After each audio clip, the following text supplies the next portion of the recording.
What is happening, everybody out there? My name is Jakejames Lugo, and welcome to the channel. Now, this review here is not for the faint of heart. If you're someone who's not good at difficult games or you don't like difficult games in general, then I urge you guys to take a seat for a second and put it in the comments section down below. Let's actually separate the champs from the chumps. But if you're all good with that, let's just dive right into this review. We're gonna tackle the Dark Souls of the SEGA Genesis. This is Ghouls and Ghosts for the SEGA Genesis. Ghouls'n is the sequel to the original Capcom arcade game Ghosts and Goblins. For many, the series has built up a reputation for being some of the hardest games released on any console, nowadays being considered the Dark Souls of its time. The sequel on SEGA Genesis follows Arthur, a knight who must overcome legions of monsters under the control of the evil demon master Loki and rescue his princess bride. The story is very slim and doesn't offer anything too deep, but it's all about the gameplay here and the trials you must conquer to reach its end. Over the course of 5 levels, you slay zombies, dragons, and other ridiculously designed beasts that block your path. Unlike its predecessor, Ghouls' Ghosts is a lot more colorful and has a far more interesting soundtrack. I grew up playing this game on my SEGA Genesis and understand a lot of the struggle that many had with it. It's not a walk-in-the-park kind of game and presents a solid challenge, but I don't think it's as hard as many have thought it out to be over the years.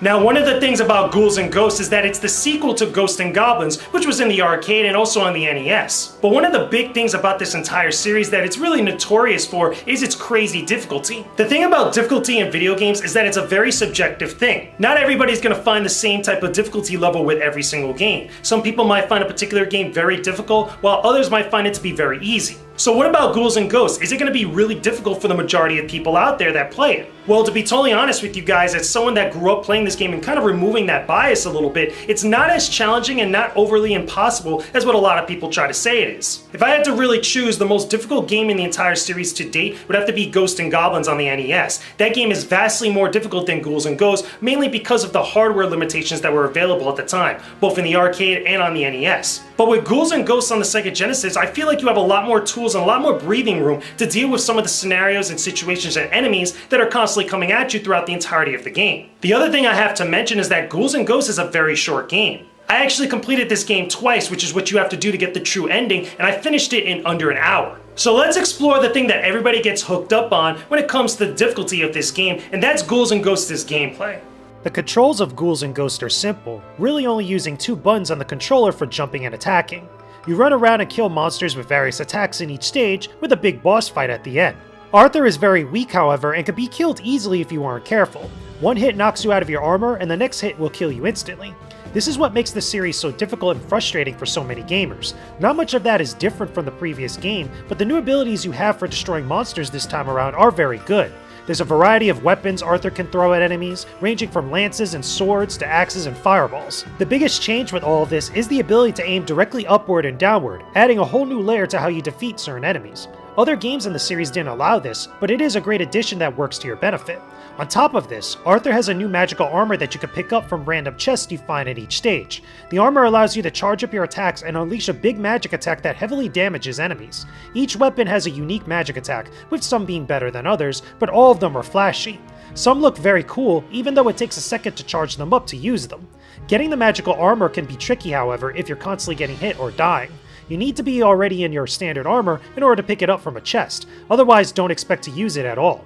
When you do, however, you can really do some cool things against every enemy in the game to help you get through some of the toughest challenges. The one thing that I love about Ghouls and Ghosts is that there's a lot more weapons to pick up and use this time against your enemies. In the previous game, you only really had a few choices of weapons, and really one weapon that actually got work done. But in Ghouls and Ghosts, I feel like most of the weapons that you could pick up are a lot more varied or a lot more useful and do a variety of different types of damage against your enemies. I also have to say that I love picking up the magic armor and doing some of the special abilities with each different weapon. I really like how every single weapon has its own different type of special attack, which some of them look very cool on screen, especially on the SEGA Genesis hardware. Unfortunately, not every weapon could be completely useful. There are still some weapons that are much better suited than others, especially with some of the bigger boss fights that you run into later in the game. I also have to say that I love the design of some of the monsters in this game. I really love the first level boss that you run into. I think that's really cool, really unique, especially it being on the box art of the actual game. But I also love some of the later enemies that you run into, which are kind of like remixes of some of the classic enemies that you ran into in Ghosts and Goblins, as well as a bunch of other new ones that just look very good on screen.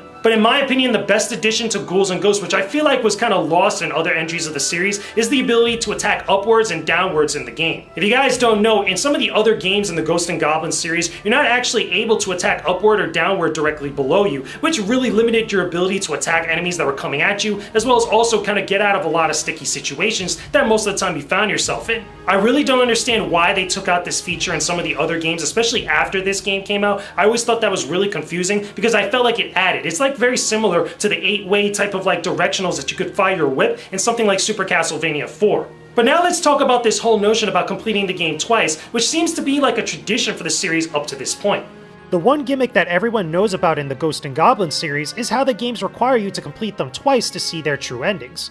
Ghosts and Goblins is no different here, but does this with a slightly better presentation. The entire game is short and can be fully completed in under an hour. Without the need to go through every single stage twice, you could possibly finish Ghouls and Ghosts in around 20 to 30 minutes.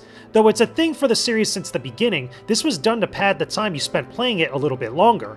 Is watching the final cutscene worth playing through the entire game twice? It might be, since you get a full epilogue and a tease for another game at the end. For those who aren't completionists, however, you're not really missing much here. Now, if I'm being totally honest with you guys, it didn't really bother me too much that I had to complete the game twice in order to get the true ending to the story. I know a lot of people will be really turned off by that, especially when you have to go through all the same levels, bosses, and enemies a second time around just to get the actual ending of the story. But for me, playing this game for review, it just didn't really bug me that much. I completed this game in under an hour, and it felt like just having to play through the game twice in order to get the conclusion just felt like the game was just being padded for time's sake. Regardless of that, however, I still enjoyed my time playing through Ghouls and Ghosts on my SEGA Genesis. I still think it's a well-designed game, it's very colorful, and has a lot of great music on the Genesis hardware, and it's a big step up over its predecessor. It's not as difficult as a lot of people say it is, and it's definitely not as impossible as what a lot of people have said over the years. It still does present a challenge for people out there that may not be accustomed to play through action platformers, but it is still fun to play through regardless. If you never played through any of the Ghosts and Goblins games and you want something different, it's something that's a high point of the series, I highly recommend that you guys check out Ghouls and Ghosts on the SEGA Genesis. It should be noted that on the Super Nintendo they got Super Ghouls and Ghosts, which is a completely different take on this game that offers new abilities and exclusive levels. If I had a preference, however, I would still go with the SEGA Genesis version because I feel like that's the more well-designed, much more better game. And again, that's the one I grew up with, so it's my own personal preference. Anyway guys, that's my thoughts on Ghouls and Ghosts for the SEGA Genesis. Let me know what's up in the comment section down below. Tell me if you guys grew up playing this game on your SEGA Genesis or anything about the Ghosts and Goblins series in general. Put it in the comment section down below. And don't forget to leave me a like on this video and subscribe to my YouTube channel for all my videos just like this one. I'm uploading every single week a brand new video review as well as also gaming vlogs and other cool stuff that I'm pretty sure you guys are definitely going to enjoy. And also, I want to give a big shout out to Jasmine Russell for supporting me at the Beast tier level on my Patreon page. You're getting shout outs for the entire month on every single video that goes up here on the YouTube channel. If you guys want that same type of love and if you guys want to support the content I post up here on YouTube, check the description box down below. There's a link to my Patreon page. There's a bunch of different tier levels and a whole bunch of exclusive rewards that I know you guys are going to love. So consider supporting me on Patreon and get all those exclusives right now. With that being said, I will talk to all of you guys again very soon. Peace out, and stay epic, everybody. Thanks a ton for watching this video review, everyone. I really appreciate all the support you guys have been giving me. Make sure you guys leave me a comment down below, and don't forget to subscribe to my YouTube channel. I'm also going to leave some extra videos here on the side for you guys to check out. There's a lot here to love. I will talk to all of you again very soon. Peace out, and stay epic, everybody.